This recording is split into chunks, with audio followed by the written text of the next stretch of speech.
Imagine walking into a crowded room. No one notices the doubt in your hands. You smile because you were taught to smile. Your voice softens before your thought finishes.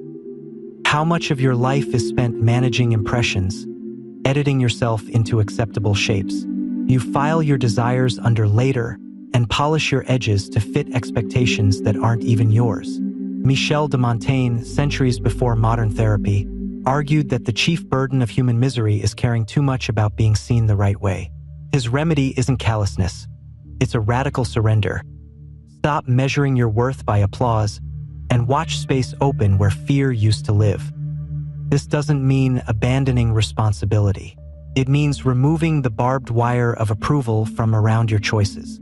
When you stop obsessing over outcomes that belong to others, like judgments, reputation, you conserve energy for what matters: curiosity, courage, craft. Montaigne noticed that the freer you are from these invisible demands, the more naturally confidence and creativity emerge. People who are calm, strangely magnetic, aren't less ambitious. They simply refuse to let the crowd steer their inner compass. Today, notice one place where you perform for eyes that don't matter. That small observation is the first unfastening. In part 2, we'll see how surrender creates power, how detachment deepens relationships, and what steps actually rewire a life crammed by other people's expectations. Begin today. Loosen one grip, speak a truth, and watch the invisible chains begin to fall. The paradox is striking. When you stop caring so much, you actually gain more control. Think of a time you entered a conversation desperate to impress. Every word felt rehearsed, every silence unbearable. Now compare it with the times you spoke freely without calculation. Which moments carried more weight? Montaigne observed that detachment sharpens authenticity. The less you cling to approval, the more your words and actions resonate with quiet authority. This doesn't mean apathy. True detachment is active. It's a shift of focus from outcomes to process, from applause to alignment. A musician who plays for the joy of sound, rather than the fear of criticism, enters flow.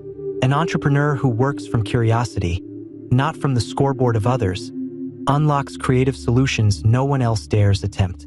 When you stop clutching, you stop choking possibility. Even in relationships, the pattern holds. Montaigne believed that love becomes deeper when freed from possession. When you no longer demand validation from the other, you create space for genuine connection. Ironically, this freedom makes you more attractive, more trustworthy, because you aren't playing a part to secure affection. You stand in the rare posture of being whole on your own. Of course, this detachment requires courage. The ego screams that without control, you'll lose everything. Yet over and over, life proves the opposite. Letting go often brings things into place with more grace than force ever could.